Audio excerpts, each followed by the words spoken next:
तो दोस्तों स्वागत है आप सभी का एक बार फिर से नई वीडियो में। और इस वीडियो में हम लोग बात करेंगे UP warrior women versus royal challenger Bangalore women के बीच वुमेन प्रीमियर लीग का जो 18वां मुकाबला खेला जाएगा इसके बारे में। तो दोस्तों दोनों टीम्स का परफॉर्मेंस बहुत ही ज्यादा खराब है और यहां तक कि यूपी वॉरियर वुमेन अगर इस मैच में जीत भी जाती है तब पर भी इनका क्वालिफाई करना मुश्किल है। और दूसरी तरफ है रॉयल चैलेंजर बेंगलोर वुमेन जो कि बैक टू बैक 4 मुकाबले हार कर आ रही हैं। तो इस वीडियो में हम लोग जानेंगे क्या हमें अपनी टीम में यूपी वॉरियर वुमेन की तरफ से ज्यादा खिलाड़ी को लेकर चलना चाहिए या फिर बेंगलोर वुमेन की तरफ से, और कैप्टन और वाइस कैप्टन किसे बनाएं, एलिसा पेरी को, दीप्ति शर्मा को, स्मृति मंदाना को या तो फिर ग्रेस हैरिस को। तो सारा कंफ्यूजन मैं आप सभी का इस वीडियो में दूर करने वाला हूं। तो गौर करिएगा दोस्तों, ये जो मुकाबला है ये 8 मार्च को खेला जाएगा शाम में दोस्तों 7:30 बजे से। और ग्राउंड की बात करें तो एकना क्रिकेट स्टेडियम लखनऊ में ही मैच होगा जहां पर पिछला मुकाबला खेला गया। तो डायरेक्ट बात कर लेते हैं इस ग्राउंड के पिच रिपोर्ट के ऊपर। तो अभी तक दोस्तों इस ग्राउंड पर 2 मुकाबले हुए हैं और एक मुकाबला अभी चल रहा है, तो उस पर भी आपको गौर करना है, जिसमें से पहले बैटिंग करने वाली टीम एक बार जीती है और चेस करने वाली टीम भी एक बार। एवरेज स्कोर जो यहाँ पर है वो दोस्तों 165 170 के आसपास है, जो कि दर्शाता है कि बैट्समैन को फिलहाल यहाँ पर मदद मिल रही है।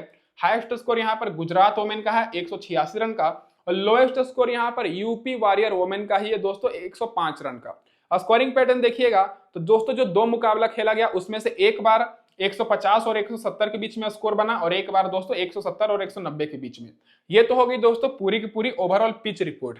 अब बाउंड्री लेंथ की बात करें तो दोस्तों स्ट्रेट की बाउंड्री यहाँ पर लखनऊ में 65 मीटर की है, और लॉन्ग ऑफ की बाउंड्री 58 मीटर, लॉन्ग ऑन की बाउंड्री 65 मीटर, और पीछे की बाउंड्री तो और भी ज्यादा छोटी है। तो बाउंड्री ठीक ठाक है। और अब पिच की बात करें तो यहाँ पर दोस्तों रेड सॉइल वाली पिच है और ब्लैक, मतलब रेड और ब्लैक सॉइल दोनों मिक्स है, और बैट्समैन को थोड़ी मदद मिल रही है और गेंदबाज में दोस्तों स्पिनर्स को काफी यहाँ पर मदद मिल रही है। अब इसके बाद डायरेक्ट बात कर लेते हैं जो रिसेंट के मुकाबले इस ग्राउंड पर खेले गए हैं इसके स्टैट्स के ऊपर। तो दोस्तों जो पिछला मुकाबला खेला गया वो 6 मार्च को खेला गया और अभी एक मुकाबला चल रहा है, एक बार मैं फिर से बोल दूं तो उस पर भी गौर करना है। और इस मैच में यूपी वॉरियर वुमेन की टीम 150 रन का टारगेट दी थी। शुरू में तो लग रहा था कि ज्यादा हाई स्कोरिंग मैच होगा, लेकिन जल्दी ही आउट हो गई और इस टारगेट को मुंबई इंडियन वुमेन आसानी से चेस करके 6 विकेट जीत गई, जिसमें फास्ट बॉलर को 3 विकेट और स्पिनर्स को 10 विकेट मिली। और मैं आपको शुरू से ही बोलते आ रहा हूं कि इस ग्राउंड पर स्पिनर्स को मदद मिलती है और पिछले मैच में बिल्कुल वही देखने को मिला। और उससे पहले एक और मुकाबला हुआ था जिसमें गुजरात जायंट्स वुमेन ने पहले बैटिंग करते हुए 186 रन का टारगेट दिया था और इस टारगेट को यूपी वॉरियर वुमेन चेज नहीं करने पाई और 81 रन से गुजरात जायंट्स वुमेन जीती, जिसमें फास्ट बॉलर को 8 विकेट मिली और स्पिनर्स को 7 विकेट। तो अगर आप लोग पिछला दोनों मुकाबला देखिएगा तो भले ही एक मुकाबला में हाई स्कोरिंग मैच हुआ है, लेकिन बॉलर्स में दोस्तों स्पिनर्स को यहाँ पर काफी मदद मिल रही है। और पिछले 2 मुकाबले मिलाकर फास्ट बॉलर ने 11 विकेट लिया है और स्पिनर्स ने 17 विकेट। तो इस मुकाबले में भी आपको स्पिनर्स पर फोकस करना है और ज्यादातर दोस्तों फर्स्ट इनिंग में, क्योंकि जो भी टीम पहले इनिंग में बॉलिंग करा रही है वहां पर ज्यादा स्पिनर्स को मदद मिल रही है। और 11 विकेट लिए हैं दोस्तों पहले इनिंग में स्पिनर्स और फास्ट बॉलर को मात्र 3 विकेट, और सेकंड इनिंग में फास्ट बॉलर को 8 विकेट मिली है और स्पिनर्स को 6 विकेट। तो पहले इनिंग में स्पिनर्स पर फोकस करना है और दूसरे इनिंग में फास्ट बॉलर के साथ साथ और स्पिनर्स पर। और ये सारा दोस्तों जो पिच रिपोर्ट और जो हमारी फाइनल टीम रहती है ये आप सभी को टेलीग्राम पर दी जाती है। तो टेलीग्राम चैनल का लिंक भी मैंने आप सभी को डिस्क्रिप्शन में दिया है। जो लोग नहीं जुड़े हैं फटाफट से जुड़ जाइए, क्योंकि टॉस के बाद जो pitch report, playing 11 toss report और जो हमारी बिल्कुल फ्री में टीम्स रहती है वो टेलीग्राम पर मैं देता हूं। तो लिंक मैंने डिस्क्रिप्शन में दिया है, सभी लोग जाकर जरूर जुड़ जाइए। अब डायरेक्ट बात कर लेते हैं दोस्तों यहाँ पर हेड टू हेड रिकॉर्ड और रिसेंट फॉर्म के ऊपर। तो जैसा कि मैंने आपको बताया कि दोनों टीम्स का परफॉर्मेंस बहुत खराब है। यूपी वॉरियर वुमेन लगातार अपना तीनों मुकाबला हार करा रही है और पिछला बैक टू बैक दोनों मुकाबला इसी ग्राउंड पर हारी है। और रॉयल चैलेंजर बेंगलोर तो दोस्तों लगातार 4 मुकाबले हार करा रही है बैक टू बैक, और पिछले 5 में से मात्र एक ही मैच जीती है। तो दोनों टीम्स का परफॉर्मेंस बहुत ज्यादा खराब है। हेड टू हेड में दोनों टीम्स के बीच 5 मैच हुआ है, जिसमें से यूपी वॉरियर वुमेन 2 बार बाजी मारी है और रॉयल चैलेंजर बेंगलोर वुमेन 3 बार। और आपको याद होगा दोनों टीम्स इसी सीजन एक मुकाबला जो खेली थी वो मुकाबला टाई हो गया था और सुपर ओवर में यूपी वॉरियर वुमेन जीत गई थी। अब डायरेक्ट बात कर लेते हैं दोस्तों कि क्या रहेगी अब इस मुकाबले में यूपी वॉरियर वुमेन की प्लेइंग 11। तो दोस्तों इधर से आपको ग्रेस हैरिस के साथ जॉर्जिया वॉल देखने को मिलेंगी, जो कि ओपनिंग की थी पिछले मैच में और आउट ही नहीं हो रही थी। दोनों ओपनर से बहुत ही ताबड़तोड़ बल्लेबाजी की थी और ऐसा लग रहा था कि टारगेट अच्छा खासा सेट हो जाएगा, लेकिन मिडिल ऑर्डर और लो ऑर्डर इनका पूरी तरीके से फ्लॉप हो गया। फिर तीसरे नंबर पर केपी नवगीर आएंगी, फिर दीप्ति शर्मा, फिर वृंदा डिने, सी हेनरी, शेरावत, उमा छेत्री, सोफी लेक्सटोन, क्रांति गौड़ और जी सुल्ताना। तो प्लेइंग 11 ये रहने वाली है। और पावर प्ले में आपको सी हेनरी के साथ सोफी लेक्सटोन और क्रांति गौड़ बॉलिंग कराते हुए दिखेंगी, और आखिरी ओवर में दीप्ति शर्मा और सोफी लेक्सटोन। ये तो होगी दोस्तों प्लेइंग 11। अब मैं अपने भाइयों से ये बोलना चाहूंगा कि अगर आप लोग भी इसी तरह सारे मैचेस की अपडेट सबसे पहले पाना चाहते हैं तो चैनल को सब्सक्राइब करके नोटिफिकेशन बेल को जरूर ऑन कर लीजिएगा, क्योंकि हमारे चैनल पर सारे मैचेस की वीडियो आपको सबसे पहले मिलेगी। और लाइक जरूर कर दीजिएगा दोस्तों, जिससे मुझे मोटिवेशन मिलती रहे और मैं आप लोग के लिए इसी तरह सारा अपडेट्स लाता रहूं। अब दोस्तों वीडियो में आगे बढ़ने से पहले चलिए बात कर लेते हैं यहाँ पर बहुत ही शानदार ऐप जिसका नाम इंडियाज फैंटेसी है। और अगर आप लोग भी टीम बनाते हैं तो एक या दो बड़े प्लेयर को आपको ड्रॉप करना पड़ता है, और बाद में चल के वही प्लेयर्स अच्छा परफॉर्मेंस करते हैं और फिर बाद में बहुत खराब लगता है। लेकिन अब इंडिया फैंटेसी पर आपको ऐसा करने का जरूरत नहीं है, क्योंकि यहाँ पर आप लोग 11 नहीं बल्कि 13 प्लेयर्स को अपनी टीम में रखकर टीम बना सकते हैं। मतलब कोई भी प्लेयर को ड्रॉप करने की जरूरत नहीं है। आप लोग मन पसंद मतलब जितने भी आपके पसंद के प्लेयर सारे प्लेयर्स को रखिए अपनी टीम में और ढेर सारा विनिंग करिए, क्योंकि 11 की जगह 13 प्लेयर को आपको रखना है। और साथ ही में दोस्तों यहाँ पर आप लोग अपना ओपिनियन देकर भी अच्छा खासा विनिंग कर सकते हैं। सिंपल सा सवाल मिलेगा कि कौन सी टीम टॉस जीतेगी, कौन सी टीम मैच जीतेगी, और वहां पर भी आप लोग अच्छा खासा विनिंग कर सकते हैं। और इसके साथ ही दोस्तों यहाँ पर जो मैंने लिंक दिया है डिस्क्रिप्शन में, अगर आप लोग हमारी लिंक से डाउनलोड करते हैं तब तो दोस्तों आप सभी को यहाँ पर 250 रुपए की जगह पर 300 रुपए का वेलकम बोनस देखने को मिलेगा। और कूपन कोड मैंने डिस्क्रिप्शन में दिया है, उसे भी जरूर यूज करिएगा, क्रिक11। और इसके साथ ही यहाँ पर डिपॉजिट ऑफर भी चल रहा है, जहां पर अगर आप लोग दोस्तों 25,000 से ऊपर डिपॉजिट करते हैं तो आपको 100% का बोनस देखने को मिलेगा। तो सारा ऑफर्स का लाभ उठाइए। बिल्कुल नई ऐप है, मैं फिलहाल खुद दोस्तों इसी ऐप पर खेल रहा हूं। इसके साथ ही दोस्तों यहाँ पर इन्वेस्टमेंट का लीडर बोर्ड है, जो कि आपको जीतना जरूरी है, क्योंकि यहाँ पर आपको ढेर सारा प्राइज देखने को मिलेगा। साथ ही में चैंपियंस ट्रॉफी का भी लीडर बोर्ड चल रहा है। तो मैं खुद इसी ऐप पर फिलहाल खेल रहा हूं, तो डिस्क्रिप्शन में मैंने लिंक दिया, फटाफट से जाइए डाउनलोड करिए। और दोस्तों इस गेम में वित्त जोखिम शामिल है और इसकी लत लग सकती है, तो कृपया अपनी जिम्मेदारी और अपने जोखिम पर खेलें। अब दोस्तों डायरेक्ट बात कर लेते हैं यहाँ पर यूपी वॉरियर वोमेन के सारे खिलाड़ियों के स्टैट्स के ऊपर। तो सबसे पहले बात कर लेते हैं ग्रेस हैरिस और जॉर्जिया वॉल, जो कि पिछले मुकाबले में ओपनिंग की थी। इसी ग्राउंड पर ताबड़तोड़ बल्लेबाजी कर रही थी, लेकिन ऐसा लग रहा था कि टारगेट 180 के ऊपर ही जाएगा। लेकिन जब ये लोग आउट हुई तो पूरा मिडल ऑर्डर और इनका लो ऑर्डर फ्लॉप हो गया। जॉर्जिया वॉल जो कि पिछले मुकाबले में हमारी ट्रम्प ऑप्शन थी, और इन्हीं के कारण हमारी ग्रैंड लीग में बहुत ही शानदार रैंक आई थी। आप लोग टेलीग्राम पर जाकर देख सकते हैं, मैंने जो टीम दिया था उसमें मैंने जॉर्जिया वॉल को सबसे पहले रखा था। बाकी ग्रेस हैरिस हमारी दूसरी ट्रम्प ऑप्शन थी, जिन्होंने 28 रन की पारी खेली, पिछले मैच में 2 विकेट लिया। उससे पहले 25 रन 45 रन की पारी खेल चुकी हैं। और अच्छी बात यह है कि ग्रेस हैरिस ओपनिंग आ रही है बैटिंग करने पिछले 3 मैचेस से, और गेंदबाजी भी कर रही हैं। तो इस मैच में भी दोनों ओपनर्स आप लोग के लिए इंपॉर्टेंट रहेंगी, और इन दोनों ओपनर को आपको अपनी टीम में रखना ही रखना है। बाकी अब बात कर लेते हैं केपी नवगीर। तो जब टूर्नामेंट स्टार्ट हुआ था तब इनका बल्ला चल रहा था, और कुछ ही मैचेस में चला, क्योंकि इनका रिसेंट फॉर्म खराब है। और ये ऐसे खिलाड़ी हैं जो कि एक बार आउट ऑफ फॉर्म जाती हैं तो बहुत ही मुश्किल है जो कि फॉर्म में आएंगी। और एक मैच में इन्होंने 51 रन की पारी खेली थी बेंगलोर वाले ग्राउंड पर, उसके बाद इनका परफॉर्मेंस खराब रहा है। और पिछले दोनों मुकाबले में ये 0-0 पर आउट हुई हैं, तो ये इस मुकाबले में रिस्की ऑप्शन रहेंगे, तो आपको अपनी टीम में नहीं रखना है।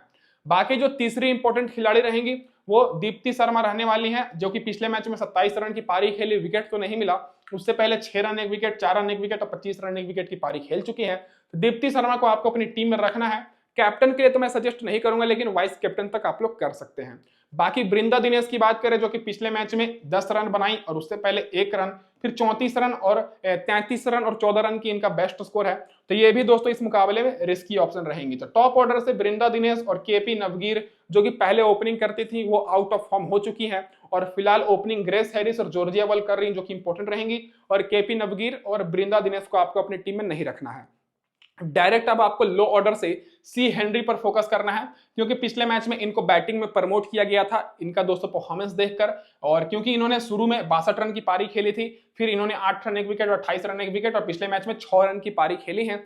तो इनका इस ग्राउंड पर रिकॉर्ड बेहतर है, तो ये दोस्तों यहाँ पर इंपॉर्टेंट रहेंगी। बाकी शेरावत पर आपको फोकस नहीं करना है, उमा छेत्री पर फोकस नहीं करना है। ये दोनों खिलाड़ी बहुत ही आउट ऑफ फॉर्म चल रही हैं और इनको मौका भी नहीं मिल रहा है। पिछले मैच में 0 पर आउट हो गई थी और उमा छेत्री 1 रन। और मैंने आपको पिछली वीडियो में भी क्लियर कहा था कि ये दोनों खिलाड़ी रिस्की रहेंगी और आपको नहीं लेना है, और बिल्कुल वैसा ही हुआ। टॉप ऑर्डर से लेकर नीचे तक 4 खिलाड़ी को आपको नहीं रखना है। अब गेंदबाजी में बात करें तो गेंदबाजी में भी दोस्तों मात्र एक खिलाड़ी ही है जो कि इंपॉर्टेंट रहेंगी, सोफी लेक्सटोन, जो कि पिछले मैच में 16 रन की पारी खेली है, बैटिंग भी कर लेती हैं। बॉलिंग से विकेट नहीं मिला, लेकिन उससे पहले इसी ग्राउंड पर 14 रन 2 विकेट की पारी खेली थी। रिसेंट में शुरू में इनका बड़ोदरा में परफॉर्मेंस बेहतर था। तो मैं आपको क्लियर बता देता हूं कि आपको 4 या 5 खिलाड़ी पर ही फोकस करना है। यूपी वॉरियर वोमेन की तरफ से। सबसे पहले ग्रेस हैरिस के ऊपर, फिर जॉर्जिया वॉल के ऊपर, फिर दीप्ति शर्मा के ऊपर, सी हेनरी के ऊपर और सोफी लेक्सटोन के ऊपर। ये 5 खिलाड़ी पर ही फोकस करना है, बाकी सारे खिलाड़ी रिस्की रहेंगी। और गेंदबाज में क्रांति गौड़ की बात करें तो पिछले मैच में 1 विकेट है, उससे पहले 1 विकेट तो मिली है, लेकिन 1 विकेट से क्या ही होता है, इनकी जगह पर आप लोग कोई और खिलाड़ी को रखिएगा। और जी सुल्ताना रिस्की ऑप्शन रहेंगी, क्योंकि एक मैच में इन्होंने बॉलिंग ही नहीं कराया था और रिसेंट फॉर्म भी बहुत ही ज्यादा खराब है। अब हेड टू हेड रिकॉर्ड और वेन्यू रिकॉर्ड की बात करें तो हेड टू हेड में देखिएगा तो ग्रेस हैरिस दोस्तों 5 मैच खेली हैं, 24 का एवरेज है, 97 रन बनाई है दोस्तों इन्होंने रॉयल चैलेंजर बैंगलोर वोमेन के खिलाफ, तो अच्छा रिकॉर्ड है। और ग्राउंड पर 26 का एवरेज है, 2 विकेट मिला है। बाकी जॉर्जिया वाले हेड टू हेड में नहीं खेली है, ग्राउंड पर दोस्तों 27 का एवरेज है। केपी नवगीर मात्र 16 का एवरेज है, तो उतनी इंपॉर्टेंट नहीं है। ग्राउंड पर तो दोस्तों 2 मैच में दोनों के दोनों मैच में 0 पर आउट हुई है।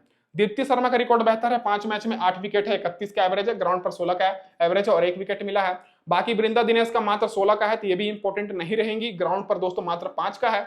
बाकी सी हेनरी इंपॉर्टेंट रहेंगी। हेड टू हेड में देखा जाए तो 1 मैच में 8 रन बनाई है और 1 विकेट मिला है, और इस ग्राउंड पर 17 का एवरेज है 2 मैच में और 2 विकेट मिला है। बाकी शेरावत की बात करें तो 17 का एवरेज है हेड टू हेड में, उमा छेत्री का 14 का है बैंगलोर वोमेन के खिलाफ, लेकिन इस ग्राउंड पर दोनों खिलाड़ी फ्लॉप हैं। 2 का एवरेज है दोस्तों शेरावत का, और उमा छेत्री की बात करें तो 9 का है।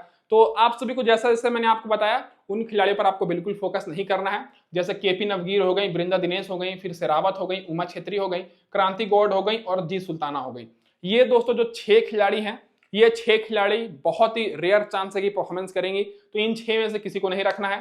केपी नवगीर को आप लोग रख सकते हैं अगर थोड़ा सा रिस्क लेना चाहते हैं, तो यूपी वॉरियर की टीम पहले बैटिंग करती है। तो बाकी देखा जाए तो सोफी लेक्सटोन का जो रिकॉर्ड है वो 5 मैच में 7 विकेट है बैंगलोर के खिलाफ, जो कि बेहतर है, और ग्राउंड पर 2 मैच में 2 है। बाकी क्रांति गौड़ को विकेट नहीं मिली है हेड टू हेड में, और इस ग्राउंड पर 2 विकेट मिली है। बाकी इस ग्राउंड पर सुल्ताना 1 मैच खेली थी, जो कि इनको विकेट नहीं मिला था। बाकी देखा जाए जो खिलाड़ी बेंच पर बैठी हैं, तो ये यूपी वॉरियर का आखिरी मैच है, तो यहाँ पर बदलाव भी हो सकता है, तो जो खिलाड़ी बेंच पर बैठी है इनको भी मौका दिया जा सकता है, तो इधर से भी आपको गौर करना है। अब डायरेक्ट बात कर लेते हैं कि क्या रहेगी अब इस मुकाबले में रॉयल चैलेंजर बैंगलोर वोमेन की प्लेइंग 11। तो दोस्तों इधर से आपको कप्तान स्मृति मंदाना ओपनिंग करते हुए दिखेंगे डैनियल वेट के साथ, जो कि फिलहाल अच्छी फॉर्म में है। बाकी एलिजा पेरी आएंगी, फिर राघवी आनंद बिस्त आएंगी, फिर Richa Ghosh, Kanika Huja, Georgia Wareham, Sneha Rana, Kim Garth, Renuka Singh और एकता बिस्त। प्लेइंग 11 दोस्तों इनकी यही रहने वाली है। पिछले मैच में एकता बिस्त को खिलाया गया था। बाकी पावर प्ले में आप सभी को रेणुका सिंह ठाकुर, किम गार्थ और एलिसा पेरी बॉलिंग कराते हुए दिखेंगी, और आखिरी के ओवर में 19वें 20वें ओवर में आपको किम गार्थ और रेणुका सिंह ठाकुर बॉलिंग कराते हुए दिखेंगी। अब इसके बाद डायरेक्ट बात कर लेते हैं बैंगलोर वुमेन के सारे खिलाड़ियों के स्टैट्स के ऊपर। तो दोस्तों ओपनर बैट्समैन स्मृति मंदाना, जो कि बैंगलोर वुमेन की कप्तान है, पिछले साल इन्होंने WPL में चैंपियंस भी थी, फिलहाल अभी आउट ऑफ फॉर्म चल रही हैं, और अभी तक केवल इनका बल्ला केवल 1 मैच में चला है, 81 रन बनाई थी, बाकी सारे मैचेस में फ्लॉप रही हैं। बहुत पहले का रिकॉर्ड देखिएगा तो बहुत ही अच्छा है, पिछले मैच में 8 रन पर आउट हुई हैं, उससे पहले 10 रन, फिर 6 रन। लेकिन मैं आपको बता दूं कि अगर इस मुकाबले में रॉयल चैलेंजर बैंगलोर जीतना चाहती है और क्वालिफाई करना चाहती है, तब दोस्तों स्मृति मंदाना का बल्ला चलना बहुत जरूरी है, और जो मुझे लग रहा है कि इस मुकाबले में ये जरूर परफॉर्मेंस करेंगी, तो मैं अपनी टीम में जरूर रखूंगा, और आप लोग अपनी मेगा ग्रैंड लीग की टीम में कैप्टन तक कर सकते हैं। बाकी दूसरी नंबर पर आएंगी डैनियल वेट, जिनका परफॉर्मेंस देखा जाए तो पिछले मैच में 21 रन की पारी खेली, उससे पहले फ्लॉप हो गई थी, फिर 57 रन की पारी खेली, फिर फ्लॉप हुई, फिर 42 रन की पारी खेली, फिर फ्लॉप हुई। तो अभी तक ये दोस्तों बिल्कुल ऐसा परफॉर्मेंस कर रही हैं कि एक मैच में चल रही हैं, फिर दूसरे मैच में फ्लॉप हो रही हैं, तो इस ग्राउंड पर थोड़ा सा बैट्समैन को तो मदद मिल रही है, तो डैनियल वेट इंपॉर्टेंट रहेंगी अगर पहले बैटिंग करती हैं तो। बाकी एलिसा पेरी पिछले मैच में 60 रन की पारी खेली और फिलहाल बॉलिंग भी करा रही है क्योंकि टीम को जरूरत है, तो सबसे सेफ ऑप्शन रहेंगे कैप्टन और वाइस कैप्टन के लिए। उससे पहले तो फ्लॉप हो गई थी, फिर लेकिन 90 रन 1 विकेट और 81 रन की पारी खेल चुकी हैं और 57 रन। तो मेरे हिसाब से टॉप की जो 3 खिलाड़ी हैं, तीनों खिलाड़ी इस मुकाबले में इंपॉर्टेंट रहेंगी, और जो सबसे ज्यादा इंपॉर्टेंट रहेंगी वो एलिसा पेरी और स्मृति मंदाना है। आप लोग चाहें तो डैनियल वेट को ड्रॉप भी कर सकते हैं क्योंकि ये थोड़ी सी रिस्की रहेंगी। बाकी राघवी आनंद सिंह बिस्त, ये दोस्तों ट्रम्प खिलाड़ी हैं क्योंकि इनको अपनी टीम में कोई भी नहीं रखा है और पिछले मैच में 33 रन की पारी खेली है, और अगर फिर से इनको प्रमोट किया जाता है बैटिंग में तो क्षमता बहुत है। T20 में भी इन्होंने इंटरनेशनल में अच्छा परफॉर्मेंस किया था। बाकी रिसेंट फॉर्म देखा जाए तो ठीक ठाक ही है, 53 रन 70 रन का बेस्ट स्कोर है। बाकी रिचा घोष की बात करें तो रिचा घोष विकेट कीपर है, लेकिन पिछले तीनों मैच से इनका बल्ला चला नहीं है। इसीलिए दोस्तोों इनकी टीम हार रही है, क्योंकि ज्यादातर प्लेयर्स अभी आउट ऑफ फॉर्म हो चुके हैं। ऋचा घोष 5 रन पिछले मैच में, उससे पहले 9 रन, फिर 8 रन। शुरू में जब आई थी तो उस टाइम 56 रन और सॉरी दोस्तों 54 रन, 64 रन और 11 रन की पारी खेली थी और 28 रन की भी। तो शुरू में सारे खिलाड़ियों का इनका परफॉर्मेंस बेहतर था, लेकिन पिछले 3-4 मैचेस में बहुत ही खराब हुआ है, इसलिए इनकी टीम हार रही है बैक टू बैक। लेकिन फिर भी ऋचा घोष इंपॉर्टेंट रहेंगी इस मुकाबले के लिए। बाकी कनिका आहूजा की बात करें तो मेरे हिसाब से इनको आप लोग ड्रॉप करके चलिएगा। एक मैच में 33 रन की तो पारी खेली है, लेकिन ज्यादातर इनको मौका नहीं मिला है और शुरू में 30 रन 1 विकेट ली थी। बाकी आपको जॉर्जिया वरहम पर फोकस करना है, जो कि पिछले मैच में तो 12 रन की ही पारी खेली, विकेट नहीं मिला, लेकिन उससे पहले 20 रन 2 विकेट और 6 रन 3 विकेट और 3 विकेट इन्होंने शुरू में लिया है। तो जॉर्जिया वरहम 4 ओवर आपको बॉलिंग करा कर देंगे, भले ही बैटिंग ऑर्डर नीचे है, लेकिन एज आप लोग बॉलर लेकर चलिएगा, इंपॉर्टेंट रहने वाली है। बाकी जो यहाँ पर 4 बॉलर हैं, इनमें से 2 बॉलर इंपॉर्टेंट रहेंगी। एक तो दोस्तों किम गार्थ और दूसरी रेणुका सिंह ठाकुर। रेणुका सिंह ठाकुर तो लगातार सारे मुकाबले में विकेट ले रही हैं, लेकिन जो हमारी ट्रम्प बॉलर रहेंगी वो किम गार्थ रहेंगी, क्योंकि बीच में इनको लगातार 3 मैच में लगातार विकेट मिल रही थी, लेकिन पिछले दोनों मैच में इनको विकेट नहीं मिली है, इसलिए किम गार्थ को उतना लोगों ने नहीं रखा है, लेकिन आप लोग अपनी टीम में रख सकते हैं। बाकी स्नेहा राणा रिस्की ऑप्शन रहेंगी, एकता बिष्ट रिस्की ऑप्शन रहेंगी, इनको पिछले मैच में विकेट ही नहीं मिला, तो इंपॉर्टेंट ऑप्शन नहीं है, रिस्की ऑप्शन है। तो गेंदबाजी में आपको केवल किम गार्थ और रेणुका सिंह ठाकुर पर फोकस करना है। अब हेड टू हेड रिकॉर्ड और वेन्यू रिकॉर्ड की बात करें तो इस ग्राउंड पर दोस्तों कोई भी खिलाड़ी नहीं खेली है बेंगलोर वुमेन की तरफ से, ये आपको गौर करना है। रॉयल चैलेंजर बेंगलोर वुमेन की तरफ से ये मतलब इस ग्राउंड पर रिकॉर्ड आपको नहीं मिलेगा वेन्यू रिकॉर्ड, क्योंकि इस ग्राउंड पर कोई भी खिलाड़ी नहीं खेली है। हेड टू हेड रिकॉर्ड की बात करें तो स्मृति मंदाना का 20 का एवरेज है, देखा जाए तो यूपी वॉरियर वुमेन के खिलाफ, जो कि बहुत ज्यादा अच्छा नहीं है। और डेनियल वेट का 57 का है। तो डेनियल वेट जैसा कि मैंने आपको बताया कि परफॉर्मेंस कर सकती हैं, क्योंकि ग्राउंड पर बैट्समैन को मदद मिल रही है, और एक मुकाबला जो एक खेली थी कुछ ही हफ्ते पहले, उसमें यूपी वॉरियर वुमेन के खिलाफ 57 रन की पारी खेली थी। एलिसा पेरी का सबसे बेहतर रिकॉर्ड है, जो कि 54 का है 5 मैच में और 4 विकेट ली है। बाकी देखा जाए तो ऋचा घोष का भी बेहतर है, 41 का एवरेज है। कनिका आहूजा का 19 का है। जॉर्जिया वरहम का 3 मैच में 3 विकेट है। बाकी गेंदबाजी में देखा जाए तो स्नेहा राणा को 4 मैच में 4 विकेट मिली है यूपी वॉरियर वुमेन के खिलाफ, और किम गार्थ को 3 मैच में 9 विकेट। तो जो हमारी ट्रम्प ऑप्शन रहेंगे गेंदबाजी में वो किम गार्थ रहने वाली है, क्योंकि किम गार्थ का रिकॉर्ड देखा जाए तो पिछले 2 मैच में तो विकेट नहीं मिली है, लेकिन इनका हेड टू हेड में 3 मैच में 9 विकेट मिला है, जो कि इस मुकाबले में ट्रम्प ऑप्शन रहेंगी। बाकी रेणुका सिंह ठाकुर 5 मैच में 2 विकेट और एकता बिष्ट को 2 मैच में विकेट ही नहीं मिली है। तो आप लोग रेणुका सिंह ठाकुर की जगह पर किम गार्थ को ले सकते हैं, क्योंकि इनका रिकॉर्ड बहुत ही बेहतर है यूपी वॉरियर वुमेन के खिलाफ। ये हो गई दोस्तों यहाँ पर हमारी पूरी डिटेल एनालिसिस। अब डायरेक्ट बात कर लेते हैं जो खिलाड़ी बेंच पर बैठी हैं, तो इनमें से भी चांसेस मिल सकता है, जैसे श्रियंका पाटिल खेल सकती हैं। बाकी अगर चेंजेस होता है तो मैं आपको टेलीग्राम पर तो अपडेट करूंगा ही। और डायरेक्ट बात कर लेते हैं दोस्तों यहाँ पर अब टीम कॉम्बिनेशन के ऊपर। तो उससे पहले मैं अपने भाइयों को ये बोल दूं कि जो लोग चैनल पर पहली बार हैं सब्सक्राइब जरूर कर दीजिएगा, इसी तरह सारे अपडेट्स पाने के लिए, क्योंकि हमारे चैनल पर आपको सारे मैचेस की अपडेट सबसे पहले मिलेगी। नोटिफिकेशन बेल को भी जरूर ऑन कर लीजिएगा, क्योंकि मैच से 1-1.5 घंटे पहले मैं लाइव आता हूं, वहां पर आपको ग्रैंड लीग की प्रेडिक्शन करता हूं, तो उसकी भी नोटिफिकेशन आपको आनी चाहिए। तो सबसे पहले स्मॉल लीग की टीम की बात करें, जो कि हमारी फाइनल टीम रहेगी इस वीडियो के लिए। सभी लोग सोच रहे हैं कि मैं कैप्टन ग्रेस हेरिस को क्यों किया हूं और वाइस कैप्टन में एलिसा पेरी को क्यों कर रहा हूं, क्योंकि एलिसा पेरी कभी कभी बॉलिंग भी नहीं कराती हैं, और एक मैच में तो ना ही बैटिंग से इनको रन लगा था, ना ही बॉलिंग से विकेट मिला था। तो मैक्सिमम लोग मैं देख रहा हूं कि 65% लोग एलिसा पेरी को कैप्टन किए हैं, लेकिन मैं बिल्कुल उल्टा किया हूं। मैंने ग्रेस हेरिस को कैप्टन किया है और एलिसा पेरी को वाइस कैप्टन, जो मेरे हिसाब से बेहतर रहेंगी, क्योंकि मैक्सिमम लोगों की टीम में यही कैप्टन रहेंगे, लेकिन मैं अपनी कैप्टन ग्रेस हेरिस को कर रहा हूं, क्योंकि जब से ये ओपनिंग आ रही है परफॉर्मेंस भी बेहतर है, गेंदबाजी से भी और बैटिंग से भी, और इस ग्राउंड पर ये 2 मैच खेल चुकी हैं, तो मेरे हिसाब से ये अच्छा रहेगा, जो कि मेरा चॉइस। बाकी मैंने जॉर्जिया वरहम को रखा है, सी हेनरी को, दीप्ति शर्मा को। तो मैं 5 ऑलराउंडर के साथ जा रहा हूं। बाकी बैटिंग में मैं जॉर्जिया वॉल को रखा हूं, जो कि पिछले मुकाबले में हमारी ट्रम्प ऑप्शन थी, अच्छा परफॉर्मेंस करके आ रही है। बाकी मैंने स्मृति मंदाना और ऋचा घोष को रखा है, बाकी जो कि ओपनिंग टॉप ऑर्डर बैटिंग करेंगे स्मृति मंदाना, विकेट कीपर से ऋचा घोष। अब गेंदबाजी में बात करें तो मैंने रेणुका सिंह ठाकुर और सोफी लेक्सटन को तो लिया ही है, साथ में मैं यहाँ पर किम गार्थ को लेकर चल रहा हूं, जो कि 3-4 मुकाबले में इन्होंने 9 विकेट लिया है यूपी वॉरियर वुमेन के खिलाफ, जो कि हमारी ट्रम्प ऑप्शन है। तो किम गार्थ को नहीं रखना चाहते हैं तो किम गार्थ की जगह पर आप लोग डेनियल वेट को रख सकते हैं, जो कि बेंगलोर की तरफ से ओपनिंग करेंगे।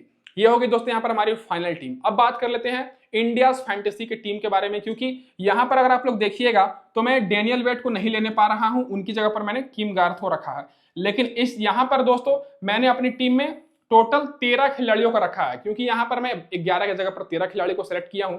कैप्टन हमारी एलिसा पेरी रहेंगे, वाइस कैप्टन यहाँ पर दीप्ति शर्मा को मैंने किया है। यहाँ पर मैं ग्रेस हेरिस, हेनरी और जॉर्ज एवरहम को रखा है। बाकी मैंने यहाँ पर सोफी लेगस्टोन, कीम गार्थ और रेणुका सिंह ठाकुर को। बाकी बैटिंग में मैंने डेनियल वेट को भी रखा है, स्मृति मंदाना, जॉर्ज एवल और केपी नव, यहाँ पर मैं नवगीर को भी लेकर चल रहा हूँ, जो कि शुरू में अच्छा परफॉर्मेंस कर रही थी। विकेट कीपर में ऋचा घोष।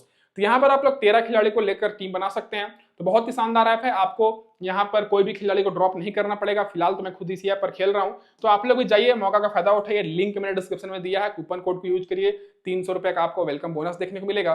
तो दोस्तों इस वीडियो में बस इतना ही। वीडियो देखने के लिए धन्यवाद और सपोर्ट दिखाते रहिए। आगे भी मैं आप लोग के लिए शानदार प्रेडिक्शन करता रहूंगा। धन्यवाद दोस्तों आप सभी का वीडियो देखने के लिए।